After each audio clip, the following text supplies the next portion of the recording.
in the LCS so far that has adopted it very fast. I mean, Ivern has been looking really strong as well, you know, both in solo queue and the rare times it does come out in pro. I think it's been really successful. Someone I want to see more from, you know, this split though is Dhokla, because I think Dhokla was such a carry threat from CLG in spring. Now in summer here with NRG has not really had a lot of those big show out games, a lot of those kind of monster performances where he's trying to take over. You know, if he could do something good against Summit, I think that would be, you know, that first step to kind of righting that ship. Yeah. Summit has been incredible in lane still. I think TL in general have really been good early.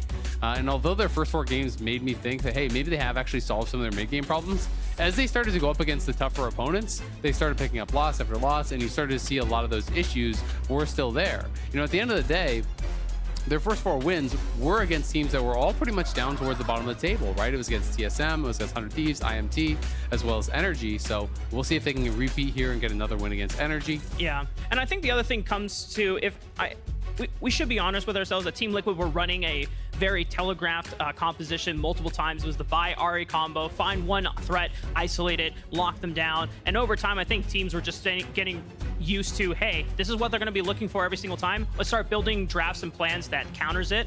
And so Team Liquid now have to start expanding what they want to do strategy-wise, as NRG are going to be locking in this Poppy and Milio. Yeah, Milio coming through. I really like Milio just as a pick in general, but especially against picks like Sejuani, it's so easy to get value of that ulti, that Breath of Life, remove the ulti from Sejuani off of that one target. So as long as you're positioning well, you're just behind your carry, you can always get a lot of value with this pick.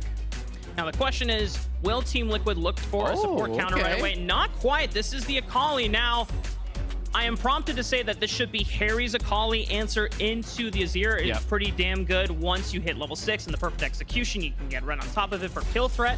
And now for Team Liquid, they still have a support and a top laner to pick. I imagine that they'll be looking for Core on 4th and then Summit's counter pick of choice on 5. Yeah, this was his most played in spring, and it was brought out a lot of times against that Azir, so definitely expecting it to be going towards Haeri. It is one of those aggressive picks. You know, can look to get in the back line. Of course, Poppy can shut that down, which can become very, very difficult when you're looking at the 5v5. If Poppy can get that W on one of your dashes, on the ulti, on your E, it can make things really tricky for the Akali. So we'll see how Haeri is going to be able to navigate these fights, as TL now are going to be trying to focus their bans likely towards FBI. We've already seen the Ashe get banned out. They're looking for another pairing down to that bot lane to try to create themselves an advantageous 2v2.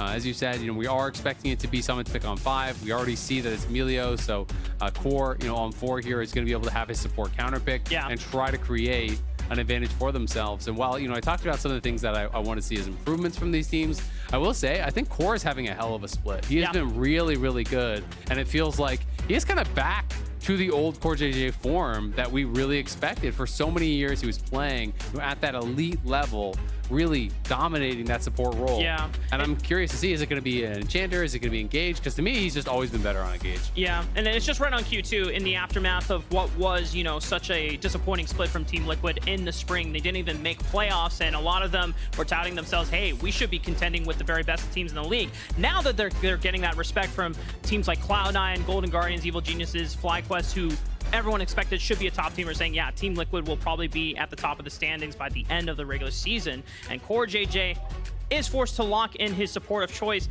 My question here is, Azael, a lot of marksmen have been already taken off by the sides, but Milio, I know I've seen a lot of Milio Kog'Maw in a lot of games around the world. I wonder if that is a combination you want to take into the Aphelios here. I mean, I think it's possible. It's going to depend on what the support pick is. You know, I think if there's a lot of dive, it does get a little bit scary.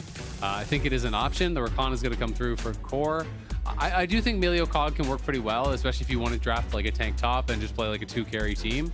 But you know, there's a lot of options. Jinx is really good. You know, additional range. Pretty much, it's like any pick that, you know, can utilize that range really well, and Jinx already can do really good spacing with the rockets. I think can get a lot of benefit from that. So it is going to be Jinx. It's going to be one of those more standard picks, a little bit more safe. You have that mobility, you have that self heal with the chompers, you have the resets obviously that are going to help you to stay a little bit more safe. Ksante, pretty standard stuff here for Dhokla up on the top side, and we have to see what Summit wants to bring out.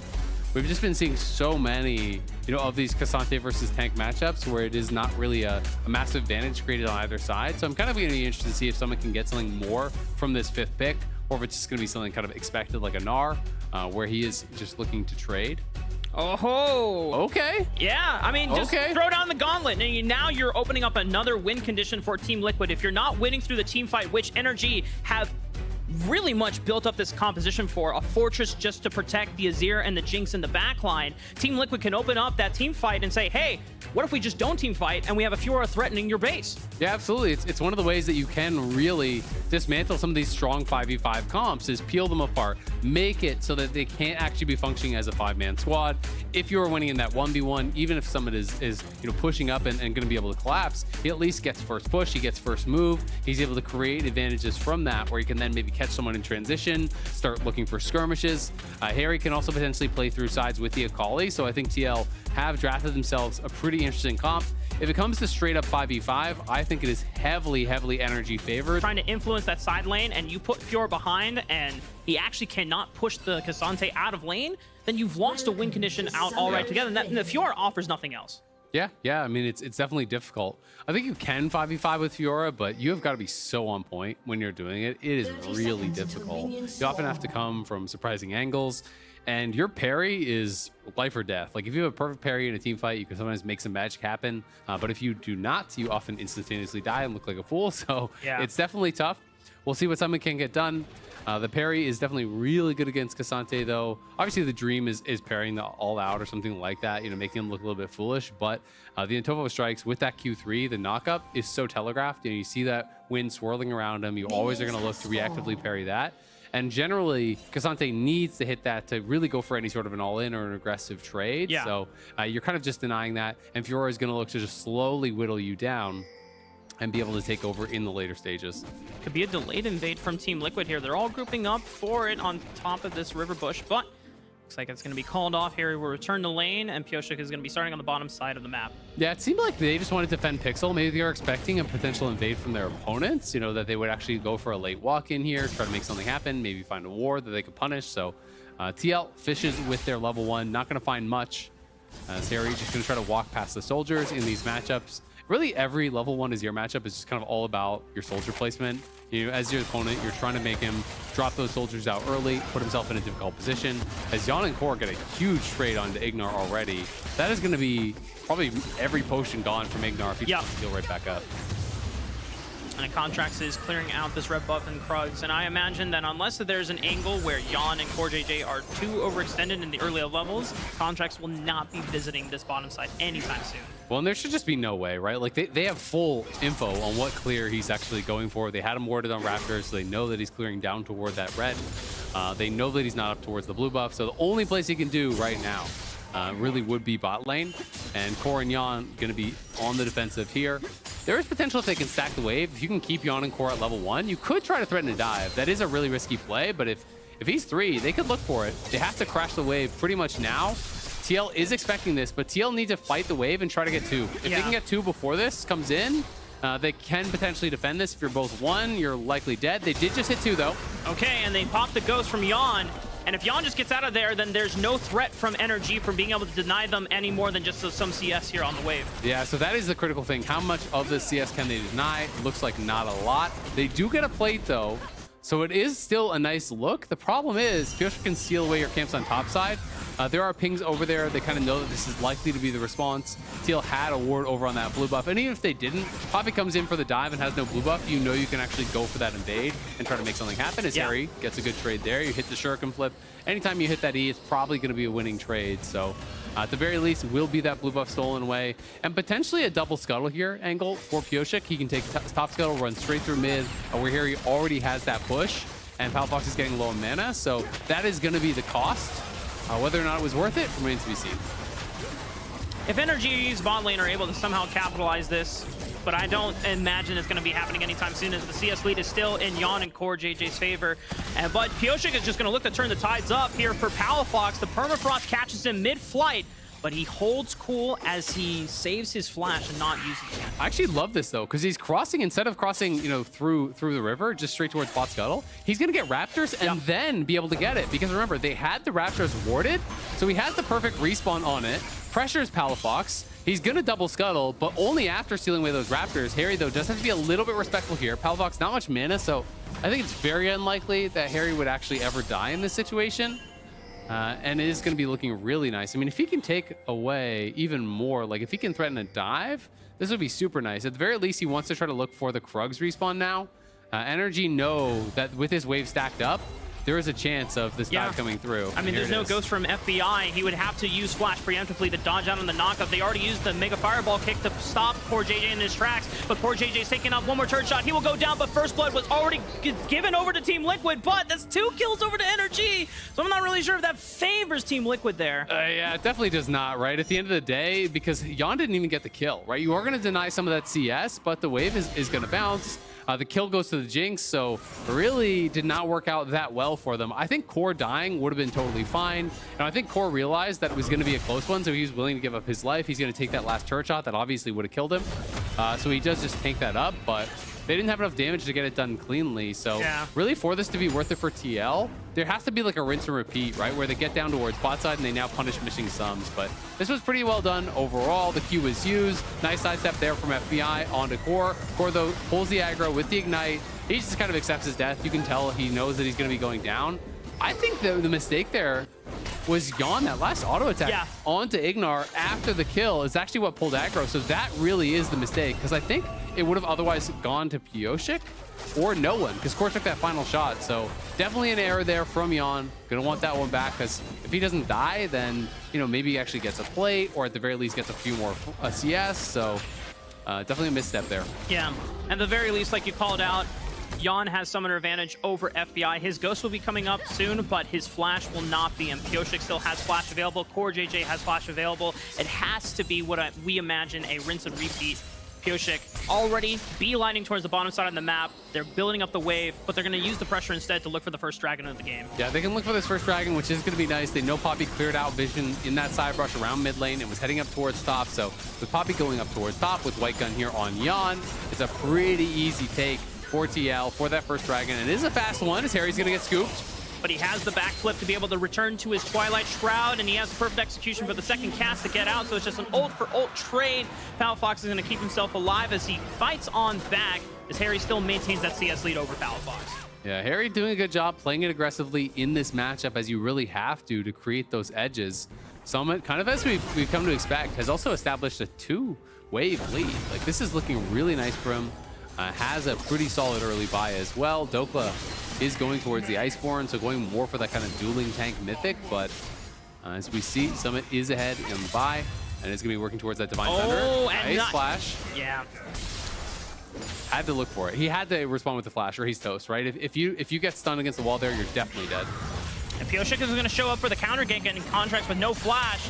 Could this be doomed for Contractz here? CoreJJ is also here on the roam. The only way out is to go forward onto Haeri, but just not enough damage available from the side of NRG. Haeri gets the last blow, and TL are on the board again. Great response there from TL. They saw the Contractz forced his flash, and it was a flash trade there with Haeri, which in isolation is good, but then they find Contractz. He has no way out. Not very tanky this early on. He's just got the tier 2 boots. They're going to try to look for Haeri. Oh, he walks into it. Nice snipe from FBI, but Haeri also...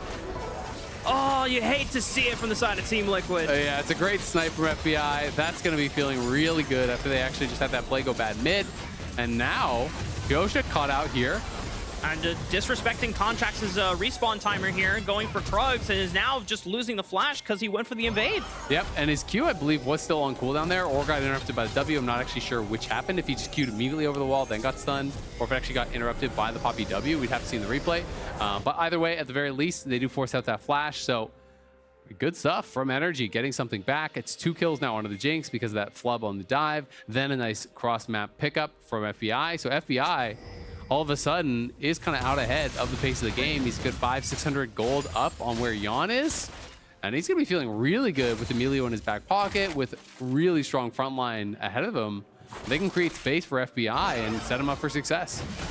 I mean, just looking from top to bottom, what tools NRG have to push threats from Team Liquid off. You have Azir wall. You have Breath of Life cleansing any stuns. You have Poppy, just Steadfast Presence or Keeper's Verdict to push any threats out. There's a lot of ways and tools that FBI and Palafox can feel safe in these fights if Team Liquid are just trying to go front to back. You have to look for flanks in the late game. Absolutely. You know, there are ways that you can maybe maneuver in a 5v5 if you're going a little bit more front to back, but you definitely want to be coming from multiple angles. And one of the things that's really difficult to deal with the Akali is if Akali gets into your backline, she doesn't even have to commit to the kill. She just creates this zone of threat with the Shroud, right? You get in on the AD carry, use R1 on the AD carry, drop the Shroud. Now all of a sudden, you can't actually walk through the Shroud or you'll die. So you kind of just are stuck standing out and acts as like a pseudo frontliner, right? Where you're creating that zone of threat so that hopefully Yeon on the other side can be free firing and create that winning fight that they're going to be looking for. But of course, as we know, TL is going to be looking more to play through sides, more to create these uneven fights where they're catching people in rotations because they have to push through side lane. That's what they really want to get done.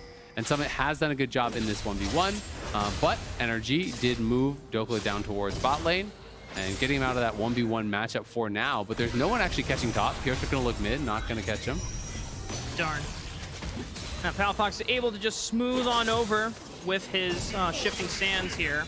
And Haeri's still creating pressure, but no objective immediately in the follow-up. Now maybe Pyosik's ultimate will come back up before that dragon spawns.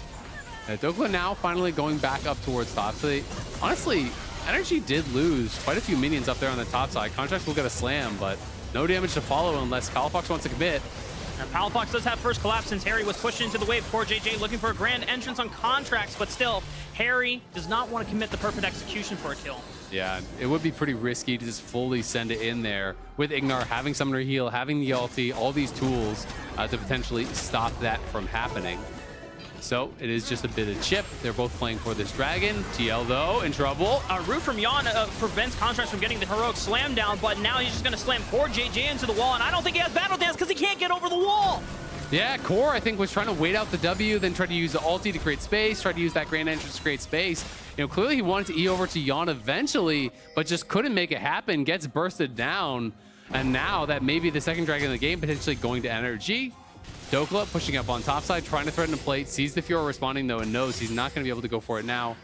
Summit should have Thunder on base, I would expect, or at the very least be really close to it. So that is going to be a really big spike. You know, Fiora generally has incredibly early, strong early levels, and then from there, when these tank matchups, your damage starts to really fall off until you can complete your first mythic, and then you can really start to kind of run over it again. And for the side of Team Liquid, it doesn't seem that they're going to be able to actually face much contest from NRG. They're back on the map. Glacial Prison from Pyosik is not quite up yet, but they're committing the teleport from Haeri. I mean, if NRG would want this, they would have to also spend a TP from Dhokla. He's not going to use it. He is under pressure from Summit. So that is the second dragon over for Team Liquid. They want to look for the play, but great flash from Yeon, dodging out on the Emperor's Divide from Palafox. Contractz using his own flash, locking up Pyosik, the Breath of Life, giving space for the rest of NRG so they don't get collapsed on by the rest of Team Liquid's squad as they get a free pick on Pyosik. Yeah, great pick there. Over on Pyosik, they force the flash off Yeon. They get the kill. TL was trying to collapse on the other side, but they have that safety of the Breath of Life. They do force the flash off FBI, so getting something back. But NRG, you know, they won that earlier skirmish. They got a kill, and they decided to reset instead of just going straight into the dragon fight, and that did give the dragon over to TL. So TL have got those critical early dragons here. Now they can decide, do we want to play for Soul, or do we just want to buy time for our side lanes to really create that pressure? Yeah. Summit has the mythic completed kind of as expected at this point. So now they can make that judgment call of, you know, are we getting enough done in the side lanes, or do we need to actually collapse through these fights? Because March towards Infernal Soul is also really scary. And it depends on how well Summit is able to make use of this first spike. And both he and Dhokla are on curve, but so far he's been able only to get one plate off the top lane, so he's not dominating Dhokla in the side lane quite yet. And we'll see. I mean, it's always difficult because Ksante has really good wave clear, and as we know, you know, can make plays under tower. So it's tough to walk up and just hit the turret in his face. Nice rejection there from Contractz. We'll see if they can move enough members here to actually stop the charge. They do have the added man, but Core is coming up through mid, so it's going to be a 3v3 mid. TL definitely want to push this in at the very least get that charge, but I think it's just dead. Nicely done. Yeah. Yeah, just great response here. Come on. Oh, no, hit the eye. That would have been so tragic for NRG. All that work, Keeper's Verdict expended, and just to only still let it get one charge off. But you know, thankfully, they avoid that tragedy. It was making me nervous when he kept autoing it, but he wasn't hitting the eye there, but clearly had enough damage, so it was okay at the end of the day.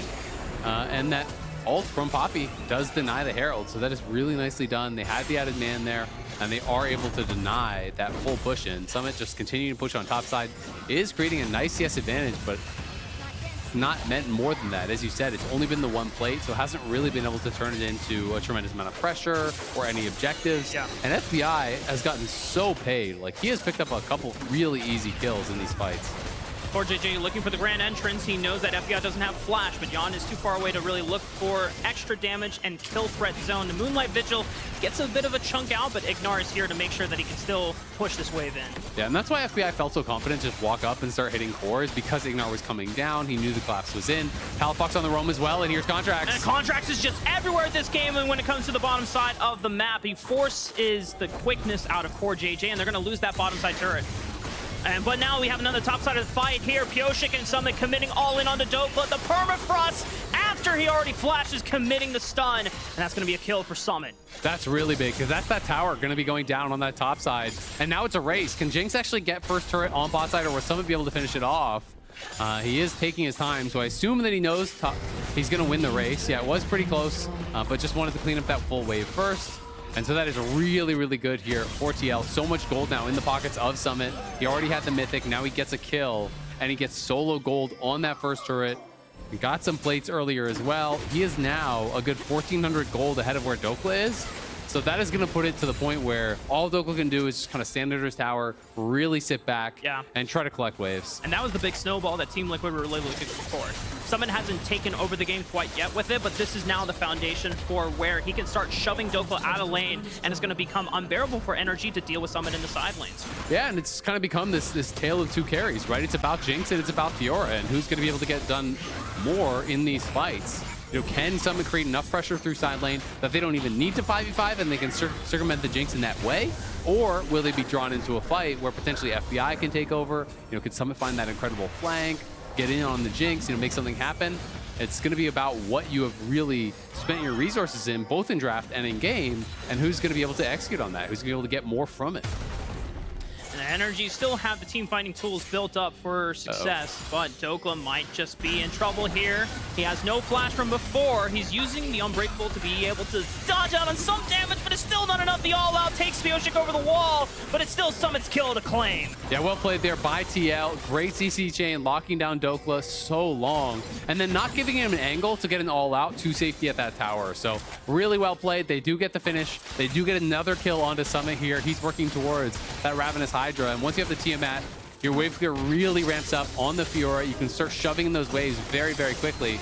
And this is what you've got to get done, as Haeri's going to trade ults here.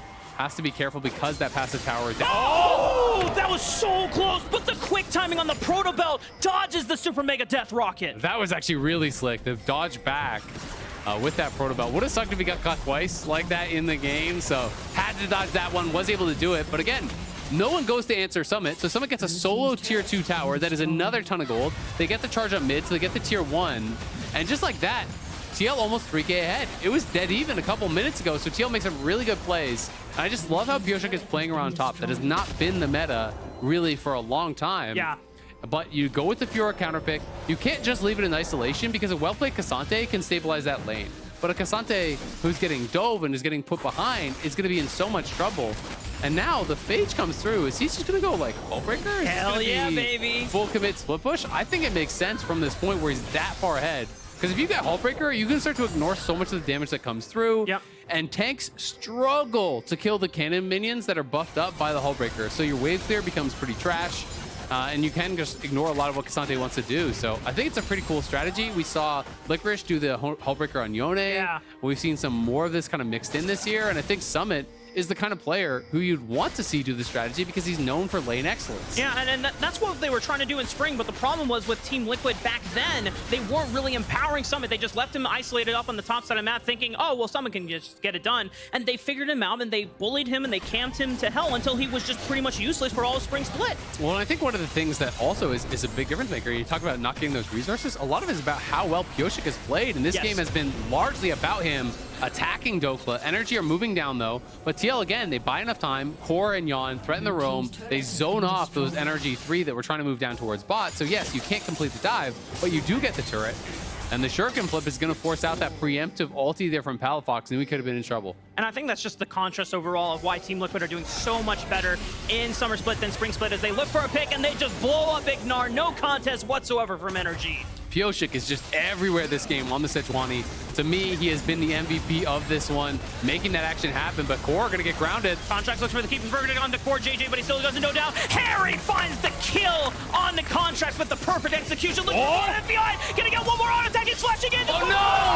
It's not enough damage. He couldn't find the entire auto, but Yeon found it anyway. I don't know how. It must have been from downtown with the green gun, but Team Liquid just forcing NRG to crumble under their will. Yeah, Haeri couldn't find the damage because he missed back-to-back Qs.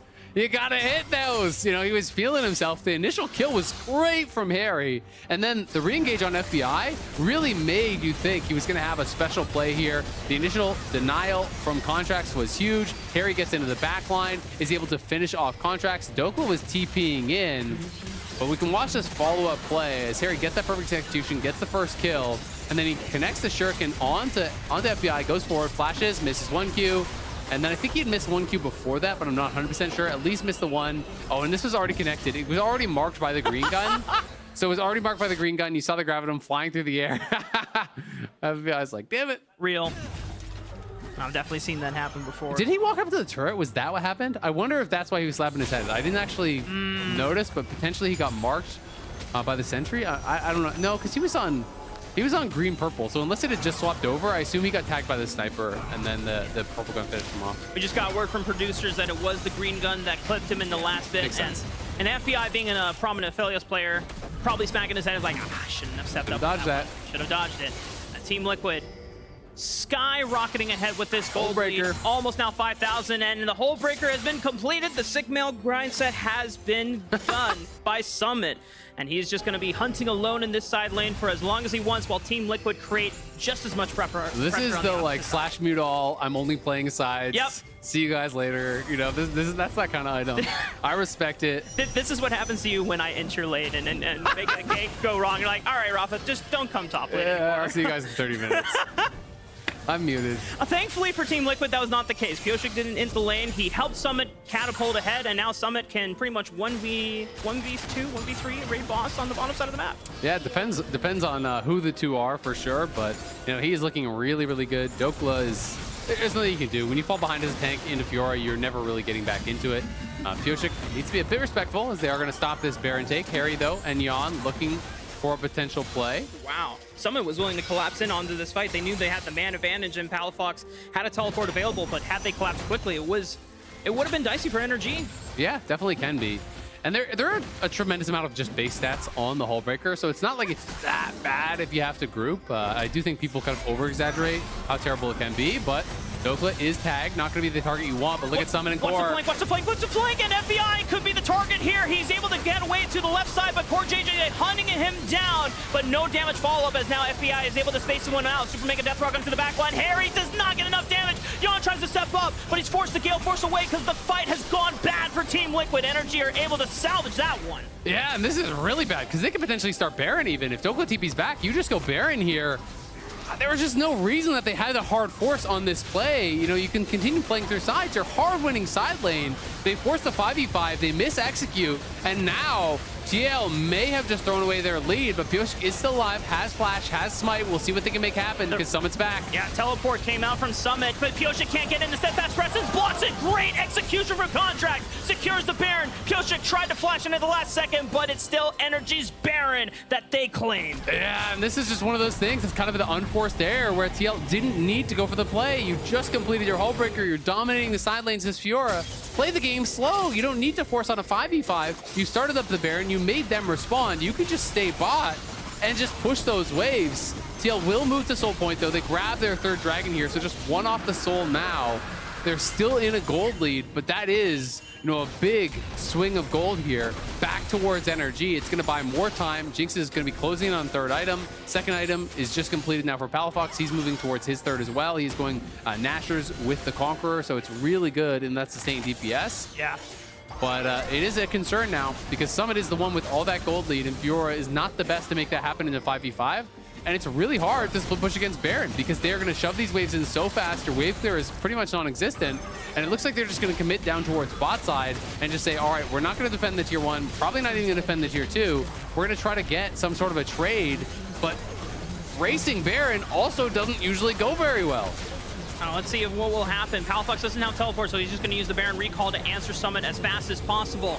But Summit, could he just take out the turret before Palafox even gets in range? Kill those fast.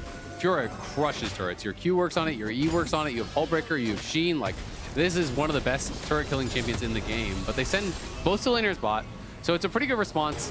They did lose tier 2 bot, I think. I can't actually remember if that was already dead, but I think he did kill that. They lose both their tier 1 and their tier 2 mid as a response. But if your read as TL is that we can't defend this anyway, then go somewhere else, get something else. Even if it is less than what your opponents are taking, it's still worthwhile. It's still Team Liquid favored just by gold margins, but the fact that NRG were able to defuse what was a very antsy and rush play from Team Liquid shows that NRG cannot be disrespected when it comes to the 5-on-5, even if you're massively ahead in gold. Absolutely. I mean, unless you can connect with FBI and Palafox, you're not really going to win the fight. And there's so many good peel tools here. You know, Ignar can be peeling you off. Palafox, you talk about the Azir ult, the disengage. There's Poppy ult, there's Ksante ult.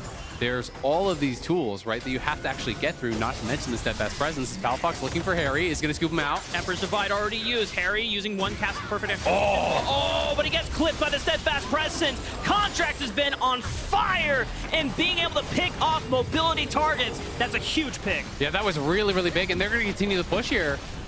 We'll see. Is there going to be an answer from TL? They have no TP. They do have Pyosik and Core behind them, but on the other side, it's just kind of these guerrilla tactics, hit and run here from Summit, trying to get more attention drawn down to him. But Yeon is back. FBI stepped up way too far. The Glacial Prison lands true, and Ignar was not there to get the Breath of Life cleanse off. That was a free FBI pick, and Yeon just wipes house on NRG. TL come up with a huge triple kill there for Yeon, but you have to ask, what was FBI thinking? He just walks up, he's hitting the turret, and he's allowing Yeon to walk up with the Q, with the red gun, stacks up his chakrams. He's taking free damage there. You can't start fighting the guy because he's under his own turret. It's a great ulti, though, from Pyosik, who has had a really good game on the Sejuani, secures that first kill, and then there's just no shot for NRG. But that's FBI, and we talked about he's the guy who has to get it done. He has that gold lead, and he completely dropped the bag. Yeah, I mean, we talked about when you have a Fortress comp, it's because you have all the disengaged tools, but you only have Contractz there, and he gets nailed it. I mean, Yeon just walked up slowly and killed him. Like, you can't allow him to be getting into range if you like that. You've got to be able to respect it somewhat.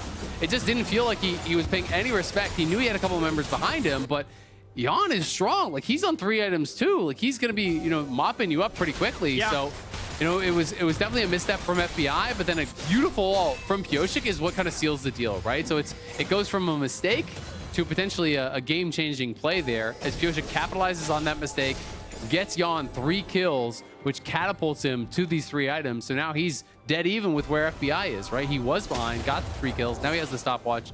He's got everything the same as his opponent.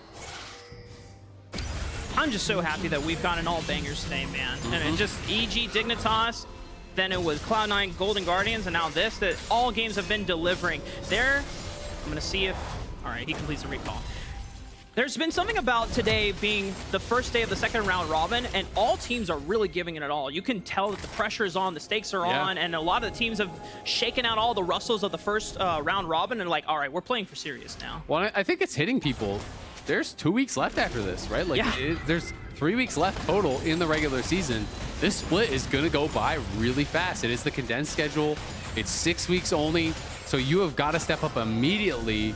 You know, a lot of pros do talk about how they try not to pay attention to the standings in the middle of the split, but Pyosik caught out now. This could be a huge pick. He's already used the flash, but they scoop him right on back up. But with Palafox's Emperor's Divide, he's got nowhere to run. They just leave him for dead. NRG, that's huge. Right before what could have been Team Liquid's Dragon Soul. Yeah, he gets picked off, and TL are in the side lanes, but there's going to be time to respond to them, right? You know, if you were able to delay FBI in trouble. CoreJJ looking again, and Breath of Life doesn't save him this time. Yes, he does. He's able to get out with the Gale Force, and Yeon is forced to flash away from the Keeper's Verdict. Haeri teleports in behind them, but there's nothing to scoop up. But Summit is wrecking house in the base. Yeah, Summit just took down the tower in Palafox's face. If Palafox doesn't have ulti, which he does not, there's not a lot you can do to actually walk up to this guy. It's so risky.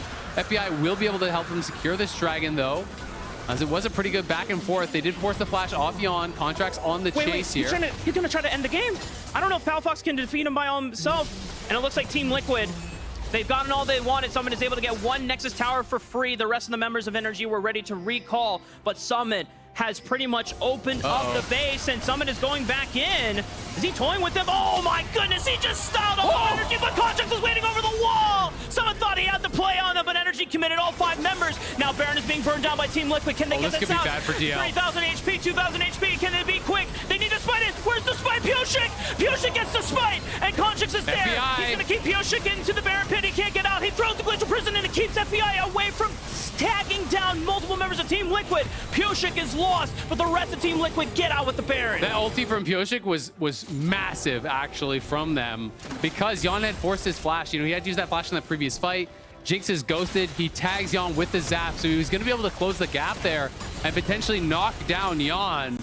But Pyosik saves his AD, and potentially even more if they got that reset. Contractz again! Haeri walks up in the blind fog, and he gets punished by NRG. And now NRG, they have 50 seconds before Haeri comes up. This could be it. 20 seconds before Pyosik. Yeon and Core, they have to buy time from Summit for 5 seconds. Inhibitor is down from NRG. They don't have Baron on their side, but they're going to try and end the game right here, right now. It has to be this moment. Keeper's Verdict winds up, doesn't hit anyone. The Breath of Life, Summit goes golden with the stasis. It's a teleport in. Palafox hits the divide onto CoreJJ. And now Team Liquid, they have Pyosik. Glacial Prison is not ready yet. They step up, they lose one Nexus turret. 20 seconds on Haeri. Team Liquid are doing everything they can to stall this crash off from NRG. I think they may have bought enough time. We'll see, though. It's getting a bit dicey. 10 seconds on Haeri. They're going for the end. Hitting the Nexus Circuit. Super Mega Death rocking onto Yeon, but he's still healthy enough to fire on back. A lot of damage on the Contractz. He trades on to 1, but NRG hits an open Nexus. They just hit it. Team Liquid, they can't defend. NRG save the game and take out Team Liquid. NRG take down Liquid in a wild one.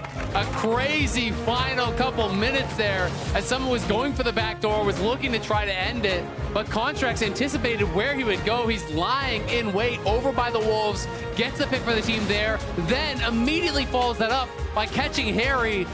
It's back-to-back picks on the soul lanes there from Contractz that really helped to seal the deal from NRG. Because this one was anyone's game. You know, early it looked like TL was going to run away with it, but they forced this 5v5.